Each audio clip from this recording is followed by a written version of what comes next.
Leviathan here, back in the world of Fallout 3. This time we are taking a look at a mod called... Another day in the wasteland. Yes, it is, Amanda. Called Despicable Dashwood. So, of course, everyone knows little radio stories of Daring Dashwood and all that sort of stuff, and he does live here in the capital wasteland, and so we are going to look into him and get some more information. So let's get back into first person. So of course we are going to have to run over to Tenpenny Towers, which of course in this save file I have not been there, but we'll be there in a moment. Okay, we're in Tenpenny Tower. Always have to do that little dialogue thing outside, and I cannot remember where this guy lives. I'm pretty sure it's upstairs. I'm not sure if it is this way. Okay, there's Daring Dashwood. We are not going to talk to you. That is a good sign, though, because it shows that he is out of his apartment. So let's actually turn on our flashlight. His room. Pretty sure this is his room, actually. So we have a safe sitting over here. Check and see. Well, it is his room, but that is a vanilla safe. I did activate the mod. I thought it would have changed the ID, but maybe the safe has always been here and they just added something to the interior of the safe. We're closing the door so no one suspects anything. Yes, that's locked. Requires key. Yes, I can see you eyeing it. Yeah, shut up, drinking. Okay, we need to steal his key. Let's go find Dashwood again. Okay, I was looking everywhere. I kept coming into the bar here. He was hiding in the corner. Does he take that as a sign to spend time with me? No. We are going to use a not a pit boy, a stealth boy. Pickpocket him. He spends hours retyping everything. He's such a loser. Good to see you. Good to see you. Good to see you.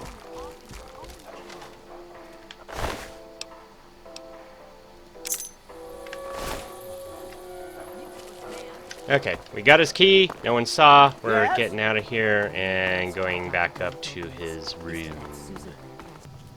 This is locked and requires a key to open. What the heck? We got the key off of him. Is there another key in here or something? Yeah, so he only had the one key on him. I don't know what is going on and why we can't find the key. They did say that there is a readme, so I am going to take a quick peek at that. Okay, so I took a peek at the walkthrough, and apparently the key is actually supposed to be over here at Rockopolis. I know I've showed where it's at before, but I will show it again. It's an unmarked location. I will remove my map marker and zoom in a bit. So yeah, it's right there. It's got this little flag banner thing. I don't know if this is vanilla, but yeah. Anyways, let's go in. Deathclaw.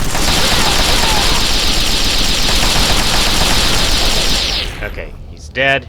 Deathclaw's dead. And now we just have to find our friend here. There he is. Hello, Argyle. How's it going? You got a bobblehead next to you. I'm going to take your bobblehead. Thank you. And let's see. Dying words. I don't know if that's vanilla. We will take a look at it. And he has no key. Okay, so they say that there is an Argyle quest. I don't remember there ever being an Argyle quest. But we'll take his dying words and his eagle claw on that. And then we will read the note that was on him.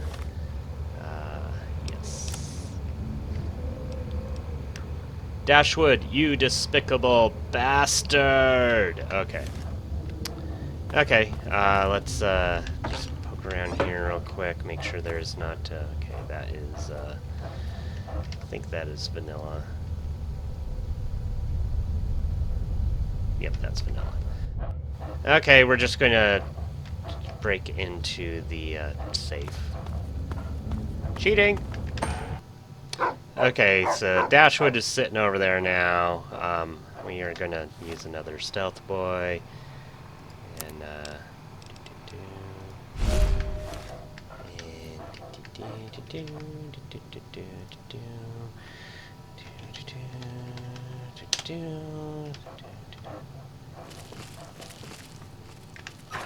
okay, let's see. Blue pass card, we will take that. Despicable Dashwood 1 Confession, Despicable Dashwood 2, Stargazer, MR5. Oh, jeez. Okay. There is a lot of notes. We will take the red pass card. I'm just taking the pass cards in case they're needed for something. And we have the Stargazer MR5. This is a unique weapon, so minus 20 HP every 2 seconds. The mod maker was getting tired of fighting Deathclaws and albino rad scorpions, so they wanted a god gun. We will take a peek at that and take all these notes here.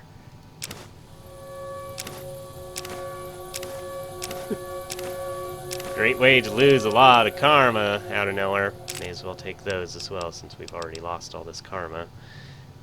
And 2053 port. Okay. I'm assuming that is also a unique thing. That King Craig's ear. It's got a bunch of ears in here. I'm sure that there's like a reason for all the ears being stolen. Hello, we didn't take anything from you. I'm going to leave. Okay, so I decided to try and make this a little bit more interesting by going to different locations to read each note. So let's get into the first note here, which is going to be the number 1. Despicable Dashwood, number 1, Confession. Dear reader, if you are reading this, it means I have expired. I leave this confession behind as a final act of spite and malice to the capital wasteland. I was born near Megaton and spent my early years hearing tales of caravans and wastelanders' adventures. I could see Tenpenny Tower from where I grew out, standing tall against the irradiated sky. I heard from the adventurers that it was a magnificent place, opulent to the very core. My curiosity with the tower became an obsession in my adolescent years. It wasn't long before I resolved to establish myself there at any cost. The question was how to come up with the caps. I ran from home at 13 and joined a caravan. After a few years, I snuck off on my own and met up with a beautiful girl in Rivet City. She didn't want anything to do with me until I had 2 bottle caps to rub together, so I started scavenging to make my fortune. For 8 months, I lugged junk to Rivet City to sell and made some caps, but still not enough to impress that Pris, so I ventured further out past Mersey, past Fort Constantine, beyond the wasteland.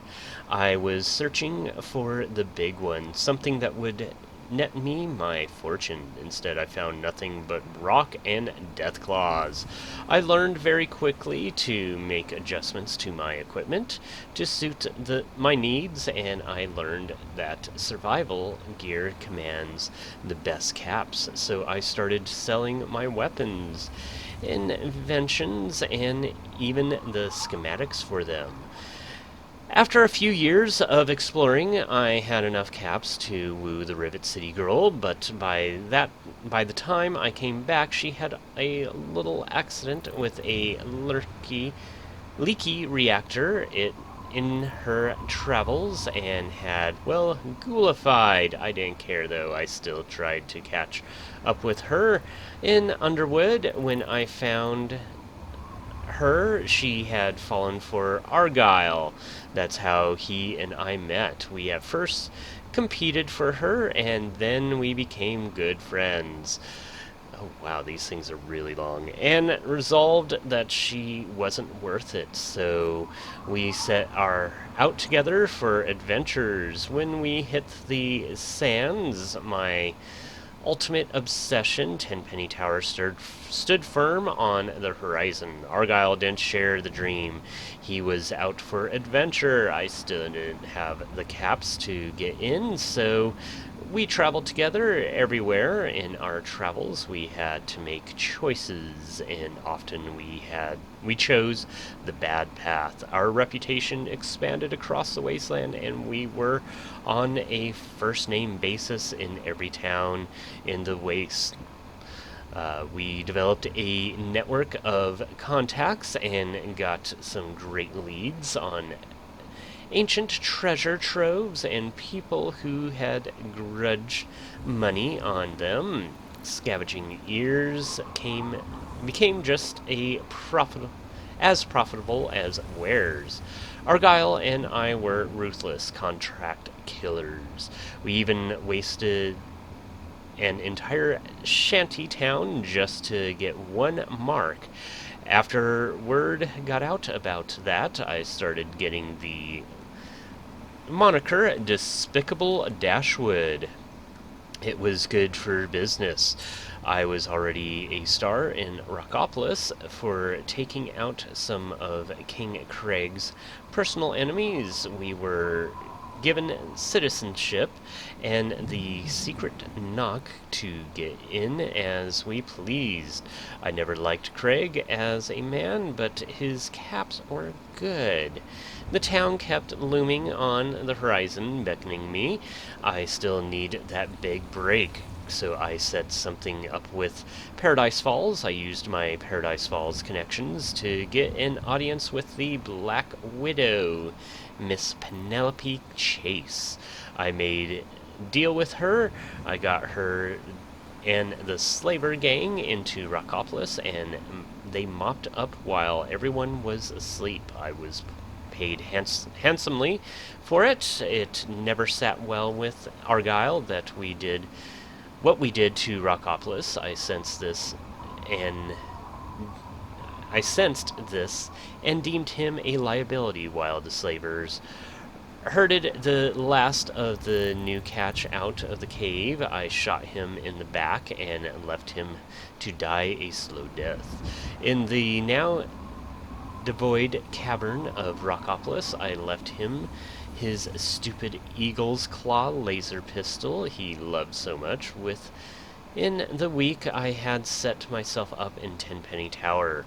I engineered the legend of Herbert Daring Dashwood to keep the Tenpenny residents from getting wise to who I really was. They probably didn't care, but I wanted that little bit of insurance against my past crimes. I spread fantastic tales of my adventures and posed Argyle as a simple manservant.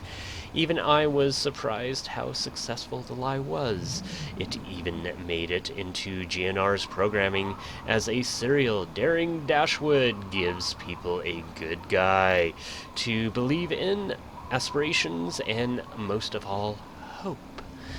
The beauty and genius of it all is that when I die, this note will be released and the image of the wasteland hero, Daring Dashwood, will be shattered. People will despair when they hear their hero was actually nothing more than a despicable opportunist. Capital Wasteland, I bid you one final adieu. Okay, we're at Erifu now. So we will read the next note. Number 2, the Stargazer Note on Stargazer MR5. I found the Stargazer MR5 through a stroke of luck. I had weathered a nasty gale near Arlington Library, and when the storm cleared, the wreck of a pre-war battle cruiser had surfaced not far from the banks of the Potomac. The ship must have been floating out at sea these past decades and decided it was time to put into port. I was quick to scavenge anything I could from it. Deep in the hold, a sealed weapons locker revealed this nice piece of high-tech weaponry in very good condition. Lucky I went aboard when I did, because within a day another storm washed the ship back into the sea. The Stargazer seems to have been designed to be a handheld anti-aircraft weapon. Wow. Its power is devastating in a post-apocalyptic world. It is wonderful, repurposed for killing the wasteland's deadliest creatures. It cuts through deathclaws and albino rad scorpions like butter. It was designed with an invisible magnifying field along the sight to get a good look at distant aircraft, but this zooming feature is perfect for observing distant wasteland enemies. It was this weapon that allowed me to carve my way through the most dangerous regions of the capital wasteland, allowing me to travel paths that most would otherwise avoid. I leave the Stargazer as consolation for the impact of my confession will have on whoever first opens this safe. Perhaps the legacy of its previous owner will inspire you to use it to continue the evil I brought into this world. And then a bunch blank. So and I guess we should probably actually take a look at this weapon now, too. That is apparel, not weapons. Okay, so it does a damage of 791, which is quite ridiculous. We did look at the HP effect on it, I just didn't shout out the damage. Let's actually pull Death is a preferable alternative to communism. Okay. And a caravan guard is unconscious because someone's having a fight somewhere. Oh geez, yeah. This does have quite the zoom on it. Something is shooting down there. Watch it.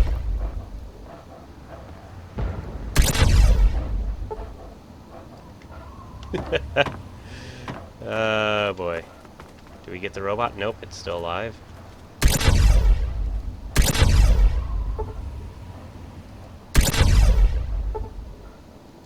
Another day in the wasteland.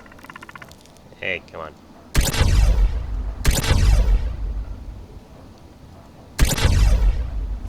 There we go. Killed the robot. Probably barely see it because it's getting dark, but yeah, robot's dead. Let's move on. Okay, we are now outside of Little Lamplight, so let's read the next one here.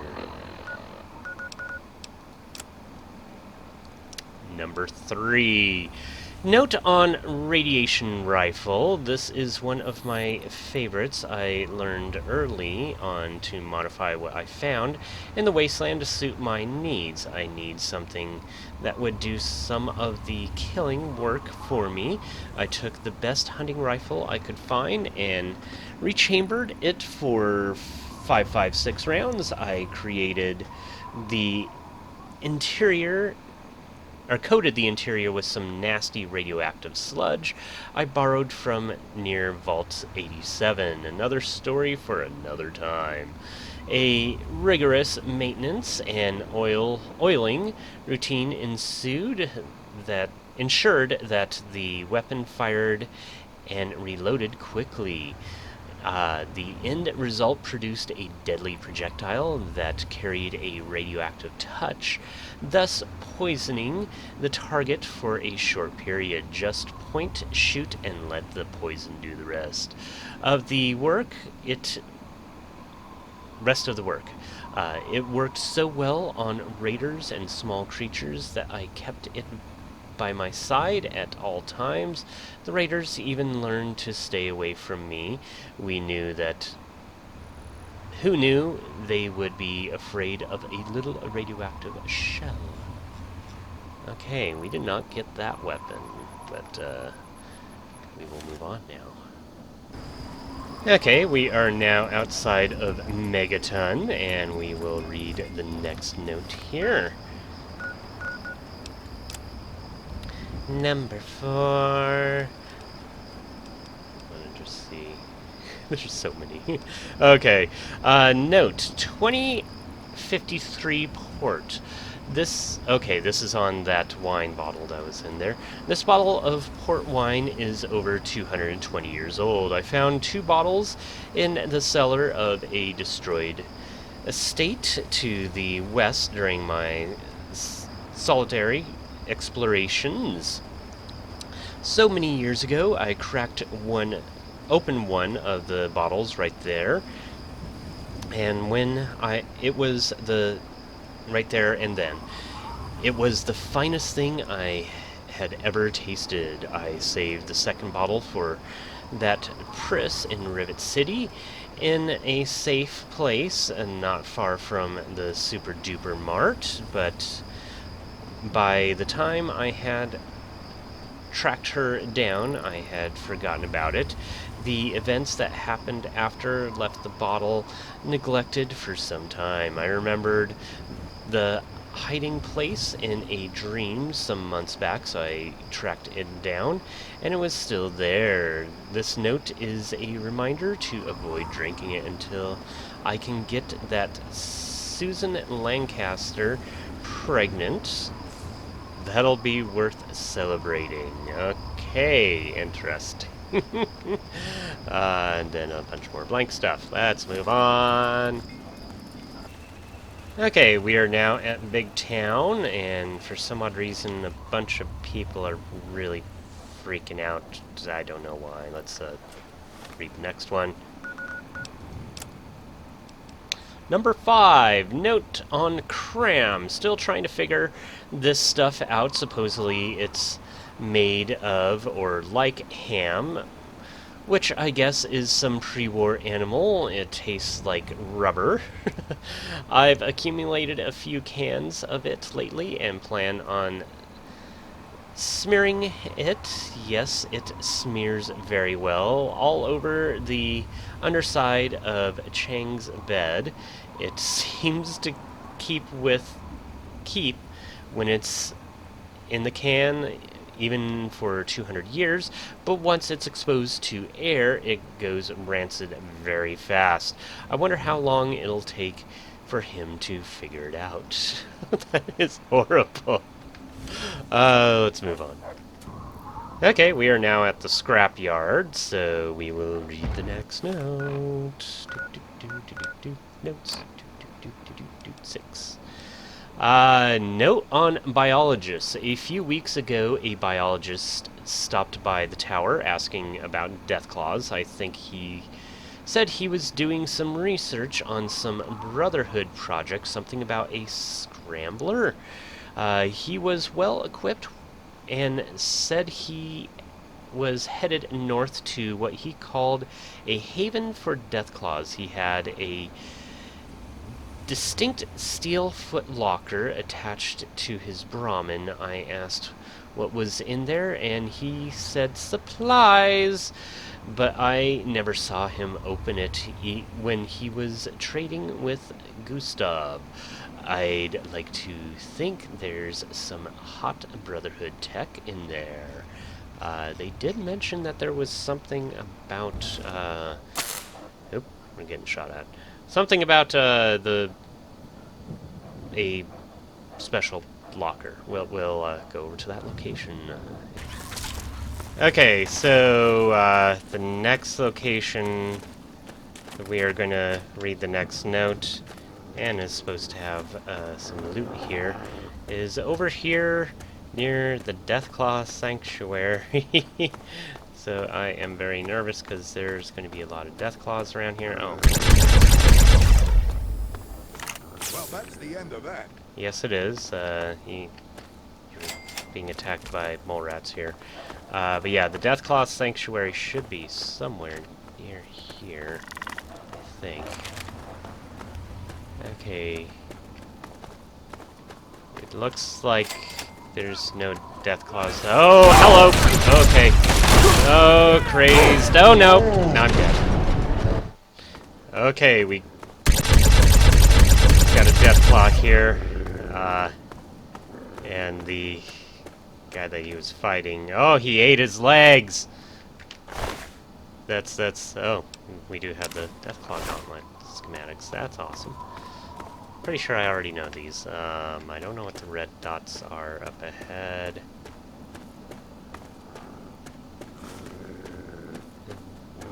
Yeah, growling. What was...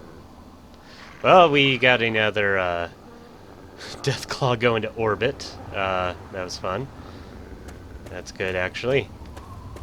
And is this robot over here again? Please don't be over here. Please don't be over here. Oh, he's over here.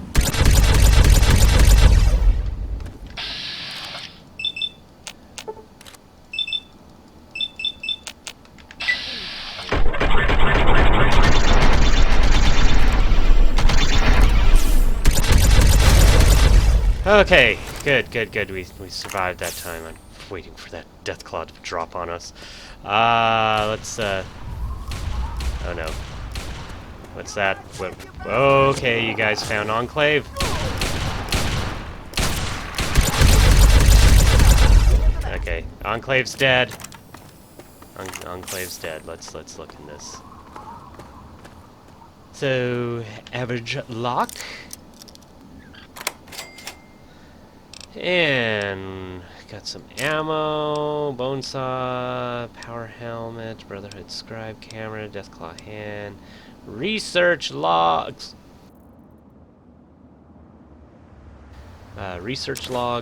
orders, and more stuff. I'm not really seeing anything that's super new and unique. Prototype medic power armor. Okay, that might be the new thing. And user manual for AR-38 assault rifle Zombie Buster 9000. Okay, here is the big thing. So damage of 46, so not much, but HP of -2 for 5 seconds. We will take that and that, and yeah, we'll get to those notes in a bit. So I just also want to make absolutely certain this is from this mod. No, this is a vanilla locker again. I'm going to drop the gun and just make sure that it is a unique gun for this. Well, I don't remember ever seeing this gun in the game before. Okay, let's see here. Yes, so that is unique. So this is a unique weapon. So vanilla container, but unique weapon. Let's move on.